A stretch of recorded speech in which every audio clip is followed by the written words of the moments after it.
TOEFL Integrated Writing Task. Writing based on reading and listening. For this task, you'll read a passage about an academic topic. A clock at the top right of your screen will tell you how much time you have to read. You should take notes on the passage while you read. The passage will then be removed, and you will listen to a lecture on the same topic. As you listen, you should also take notes. You will be able to see the reading passage again when it is time for you to write. You may use your notes to help you answer the question. You will then be asked to write a response that asks you about the relationship between the lecture to which you just listened and the reading passage. Using information from the reading passage and the lecture, answer the question as completely as possible. Please note that this question does not ask you for your personal opinion.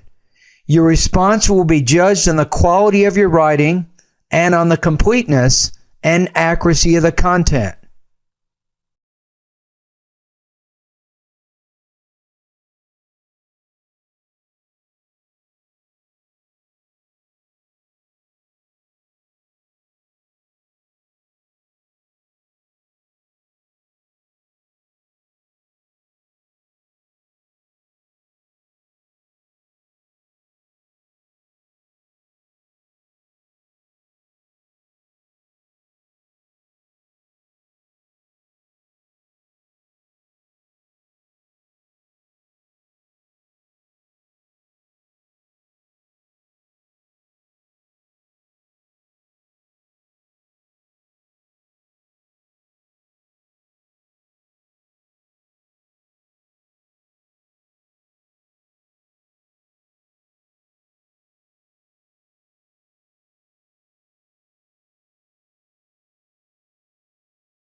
I seriously doubt that Lehrer or anyone that he knows has ever suffered from depression, because there are no positive aspects to this debilitating mental condition.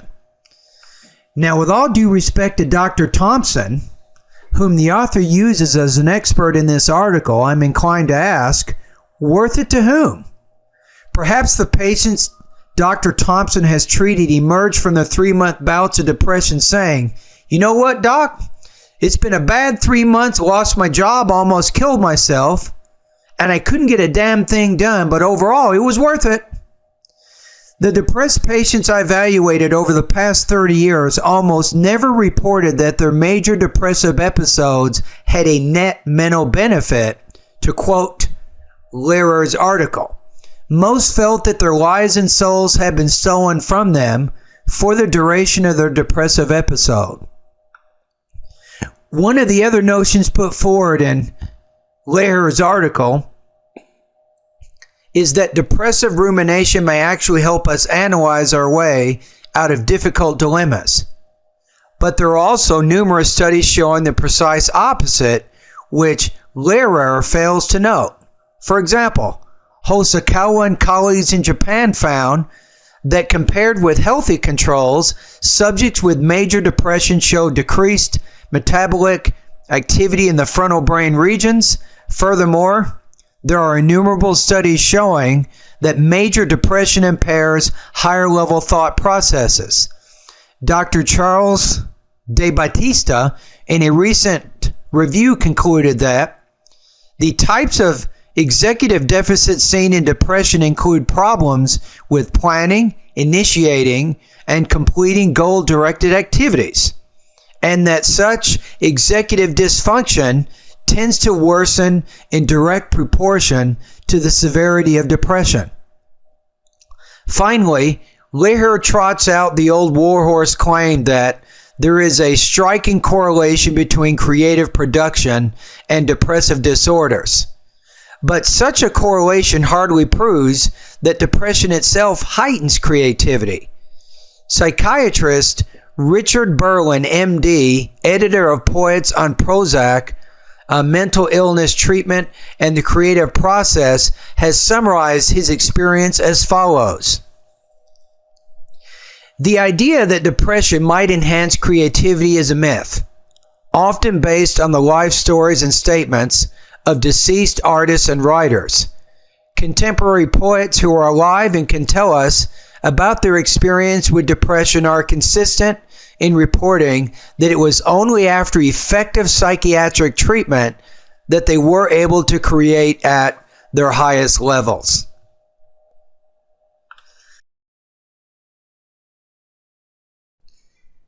Read the question below. Use the remaining time indicated to plan and write your response. Your response will be judged on the quality of your writing, as well as how well your response presents the points in the lecture and the relationship to the reading passage. Typically, an effective response consists of 150 to 225 words.